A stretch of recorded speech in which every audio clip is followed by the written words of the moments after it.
युवाओं को, विद्यार्थियों को अब्दुल कलाम जी का एक कोट जरूर कहना चाहूंगा। स्वप्न वो नहीं होते हैं जो नींद में देखे जाते हैं, स्वप्न वो होते हैं जो सोने नहीं देते। நான் உங்கள் அனைவரின் முன்பாக திரு அப்துல் கலாம் அவர்களின் மிக முக்கியமான ஒரு கொட்டேஷன், அவர் சொன்ன ஒரு சொற்றொடரை சொல்ல விரும்புகிறேன். அது உறக்கத்தில் வருவது கனவு அல்ல, உங்களை உறங்க விடாது செய்வதுதான் கனவு என்ற அவரின் வார்த்தைகளை நினைவு கூர்கிறேன். मित्रों, जब मैं सार्वजनिक जीवन में पहली बार एमएलए बना तब 1995 में अब्दुल कलाम जी देश के जाने माने वैज्ञानिक बन चुके थे और 1997 में उनको भारत रत्न भी मिल गया। நண்பர்களே, நான் 1997ஆம் ஆண்டு முதல் முறையாக சட்டமன்ற உறுப்பினராக ஆன போது எனக்கு நன்றாக நினைவிருக்கிறது. அப்போது அப்துல் கலாம் அவர்கள் மிகப்பெரிய பிரபலமான ஒரு விஞ்ஞானி அவர்கள். அதே 1997ஆம் ஆண்டில் தான் அவருக்கு பாரத ரத்னா விருதும் வழங்கப்பட்டது. भारत रत्न प्राप्त करने वाला रामेश्वरम का ये महान बेटा इतना सादा, इतना सरल था कि हमारे गुजराती अखबार में एक घटना छपी थी कि भारत रत्न लेने के लिए जब अब्दुल कलाम जी राष्ट्रपति भवन पहुंचे तब वो बड़े नर्वस थे क्योंकि उनको सूट पहनने की आदत नहीं थी और टाई में वो कंफर्ट फील नहीं करते थे। நம்முடைய ராமநாதபுரத்தின் மிக மதிப்புக்குரிய இந்த நபர் பாரத ரத்னா விருதை பெறுவதற்காக அங்க வந்தப்ப நடந்த ஒரு சுவையான செய்தி குஜராத்தி பத்திரிகையில வந்திருந்தது. அது என்னன்னா, அவர் எப்போ எளிமையான ஆடைகளை உடுத்துவார், கோட் சூட் எல்லாம் போட்டு பழக்கம் இல்ல. அதனால அங்க அவர் கொஞ்சம் அசூசியா, அவருக்கு சங்கடமாக இருந்தது. அதுலயும் அவர் கட்டியிருந்த டை அவருக்கு ரொம்ப அதை உறுத்திக்கிட்டு இருந்தது. அத ரொம்ப சுவையான செய்தியா அது குஜராத்தி பத்திரிகைகள் வந்திருந்தது. मणिपुर 3 मई से हिंसा का दंश झेल रहा है। नस्लीय हिंसा में अब तक भारत को कई सिद्धि दिलाने वाले वैज्ञानिक अब्दुल कलाम ने 1998 में देश के सामने देश की मणिपुर 3 मई से हिंसा का दंश झेल रहा है। नस्लीय அதே போல அடுத்த ஒரு 1998ஆம் ஆண்டிலே இந்தியாவின் ஒரு கனவு பாதையை, வளர்ச்சி பாதையை எல்லாம் முன்னெடுத்து போறதுக்காக அவர் மிக அருமையான ஒரு திட்டத்தை முன்னெடுத்து வைத்தார். India 2020 vision for the new millennium, ये पुस्तक में अब्दुल कलाम जी ने भारत के भविष्य को, भारत के विकास की रोड मैप को रेखांकित करने का काम किया. அவருடைய கனவு, அவருடைய திட்டத்தை எல்லாம் India 2020 a vision for the new millennium என்ற புத்தகத்தின் மூலம் ரொம்ப அழகா ஒரு ரோட் மேப்னு சொல்லக்கூடிய ஒரு வளர்ச்சி பாதையை திட்டமிட்டு தெளிவாக நமக்கெல்லாம் விட்டு சென்றார்.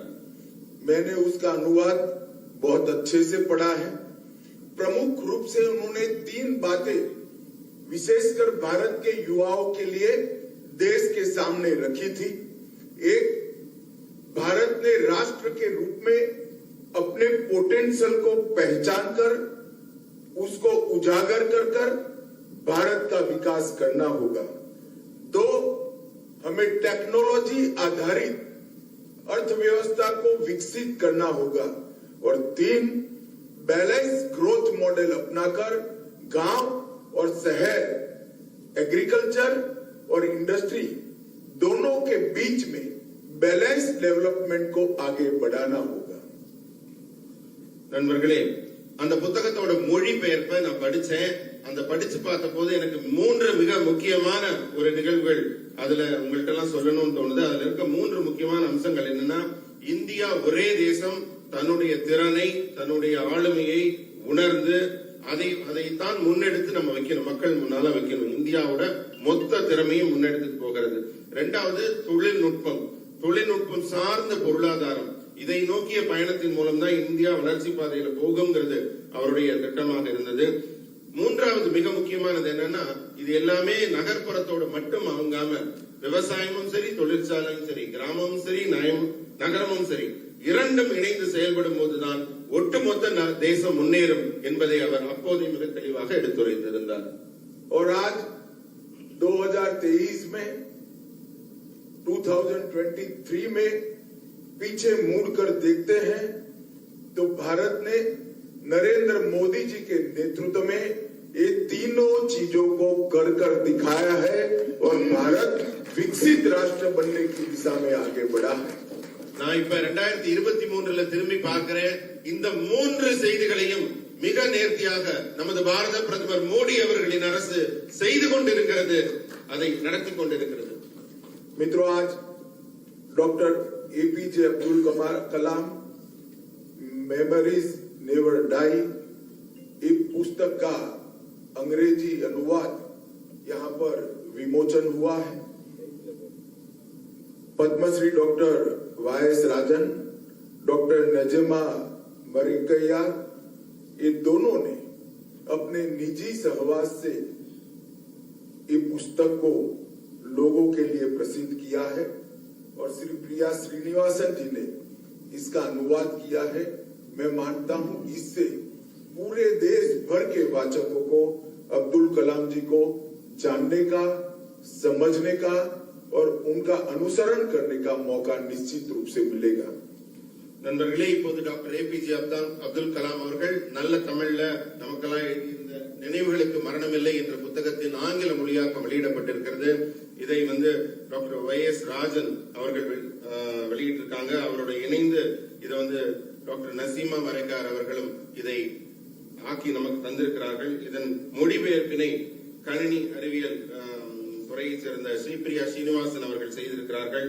இவர்கள் அனைவரும் ஆக்கி தந்திருக்கும் இந்த ஆங்கில மொழியாக்கம் இது வெறும் தமிழர்களுக்கு மட்டும் பயன்படாம ஒட்டுமொத்த தேசத்தில் இருக்க எல்லாரும் படிச்சு பயன்படுறதுக்கான ஒரு வாய்ப்பினை இந்த ஆங்கில மொழியாக்கம் நல்கி இருக்கிறது. मित्रों, ये पुस्तक कई चीजों को समाहित करता है. एक और तो भारतीय रॉकेटरी का सुंदर इतिहास इसके अंदर है. दूसरी ओर साइंस और टेक्नोलॉजी और इनोवेशन का भारतीय इतिहास बहुत अच्छे से व्याख्यायित करता है. भारतीय राजनीति और प्रशासनिक प्रणाली का भी सुंदर निरूपण इसके अंदर हुआ है और इसके साथ साथ अब्दुल कलाम जी की इच्छाओं से और उनकी कल्पनाओं से जुड़े हुए कई घटनाओं का भी वर्णन इसके अंदर है. நண்பர்களே, இந்த நூல்ல இந்தியாவின் ஒரு ராக்கெட் வரலாற்றின் மிக அழகான ஒரு வளர்ச்சி கதையை ரொம்ப தெளிவா இது சொல்லுது. இரண்டாவதா பார்த்தா அறிவியலும் தொழில்நுட்பமும் ஒவ்வொரு கட்டத்திலையும் எப்படி வளர்ந்து கொண்டே இருந்தது அது மிக தெளிவாக விவரிக்கிறது. இதைவிட இந்தியாவின் அரசியல் சூழ்நிலை, அறிவியலின் அரசியல் சூழ்நிலை எந்தெந்த காலகட்டத்துல எந்தெந்த மாற்றங்களுக்கு உள்ளாகி வந்ததுன்னு சொன்னதை விட அதில் நடந்த சுவையான சில சம்பவங்கள், நம்ம பார்த்து படிச்சு மகிழ்ச்சிக்குரிய சம்பவங்கள்லாம் மிக அருமையாக இந்த நூலில் விவரிக்கப்பட்டிருக்கிறது. जिस तरह से ये पुस्तक लिखी गई है वो अब्दुल कलाम जी से जुड़ी हुई घटनाओं का कंप्लीट और ऑनेस्ट वर्णन है. இதுல சொல்லப்பட்டிருக்க கதைகள் எல்லாம், அதாவது திரு அப்துல் கலாம் அவர்கள் வாழ்க்கையில சந்தித்த கஷ்டமான தருணங்கள், இனிமையான தருணங்கள் எல்லாம் மிக உண்மையாக தெளிவாக சொல்லப்பட்டிருக்கிறது. मित्रों, जिस तरह से रामेश्वरम के गरीब घर में पैदा हुआ एक लड़का भारतीय राजनीति के सर्वोच्च शिखर पर पहुंचा, उनके संघर्ष, उनकी सफलताएं, उनकी असफलताएं, उनकी उपलब्धियां और उनके समर्थक और आलोचक और उनके आध्यात्मिक झुकाव को भी अगर समझना है तो ये पुस्तक बहुत बड़ा मदद रूप होगा, इसका मुझे विश्वास है. நண்பர்களே, ராமேஸ்வரம்ங்கிற ஒரு சின்ன கிராமத்திலிருந்து ஒரு சிறுவன் எப்படி இந்த உலகத்துல இவ்வளவு பெரிய வெற்றிகளை குவித்து உலகமே வியக்கிற அளவுக்கு ஒரு விஞ்ஞானியாக ஒரு விஸ்வரூபம் எடுத்தார் என்ற கதையை ஒவ்வொரு கட்டமாக சொல்கிறது. அவருடைய போராட்டங்கள், அவருடைய வெற்றிகள், இன்னும் சொல்ல போனால் அவருடைய தோல்விகள், அவருடைய நண்பர்கள், அவருடைய எதிரிகளை பற்றி கூட இந்த புத்தகத்தில் தெளிவாக சொல்லப்பட்டிருக்கிறது. இதையெல்லாம் புரிஞ்சுக்கிட்டா நமக்கும் அது வாழ்க்கையில் மிகப்பெரிய வழிகாட்டியாக அமையும். मित्रों, ये पुस्तक से अब्दुल कलाम जी का साहित्य और कला के प्रति प्रेम, तिरुकुरल और भरतियार की कविताओं के बारे में उनके उद्गार और ढेर सारे इनके जीवन के अनजान पहलुओं को एक पुस्तक वाचकों के सामने रखता है। இந்த புத்தகம் படிக்கிற போது எனக்கு என்ன தோணுதுன்னா, நம்ம பாரதியார் கண்ட கனவு, நம்ம திருவள்ளுவர் சொன்ன கருத்துக்கள், இது எல்லாத்துக்குமான முன்னுதாரணமாக வாழ்ந்து காட்டிய மனிதராக திரு அப்துல் கலாம் அவர்கள் நம் கண் முன்னே விரிவடைகிறார். अब्दुल कलाम एक बहुत बड़े महान टीम प्लेयर थे। इन्होंने अपने काम में हमेशा ऊपर और नीचे दोनों स्तर पर काम करने वाले सारे लोगों को साथ में रखने का काम किया और रिजल्ट टीम के आधार पर ही आ सकता है। वो मैनेजमेंट के सिद्धांत को अपने जीवन में चरितार्थ करने का काम अब्दुल कलाम जी ने किया। நண்பர்களே, திரு அப்துல் கலாம் அவர்கள் தான் வேலை செய்யும் காலகட்டத்தில் மிகப்பெரிய உயரமான பதவியில் இருந்தாலும் அவர் வெறும் மேல்மட்ட அதிகாரிகளோடு தன்னுடைய பழக்கத்தை ஏற்படுத்திக் கொள்ளாமல் கீழ்மட்டத்தில் இருக்கிற சாதாரண தன் கூட பயணிக்கிறவங்க கூட நல்ல உறவையும் நட்பையும் அன்பையும் ஏற்படுத்திக்கிட்டு இருந்தாரு. ஒரு குழுவாக பயணிக்கும் போது எல்லோருடைய அன்பும் அனுசரணையும் தேவை என்பதை ஒரு அற்புதமான ஒரு மேனேஜ்மெண்ட் பிரின்சிபல்னு சொல்லுவாங்க இல்லையா, அது மாதிரி அனைவரும் இணைந்து பணியாற்றக்கூடிய ஒரு அற்புதமான சூழலை அவர் உருவாக்கி அதை உதாரணப்படுத்தி நமக்கு காட்டியிருக்கிறார். मित्रों, इस पुस्तक में ब्रह्मोस प्राइवेट लिमिटेड के संस्थापक सीईओ डॉक्टर शिवाथनु पिल्लाई के एक अनुभव का वर्णन है। जब SLV 3E01 फेल हो गया तब सारी टीम में बहुत निराशा थी, परंतु टीम लीडर के नाते अब्दुल कलाम जी ने सबको हौसला दिया और SLV 3E02 की तैयारी के लिए प्रेरित किया और वो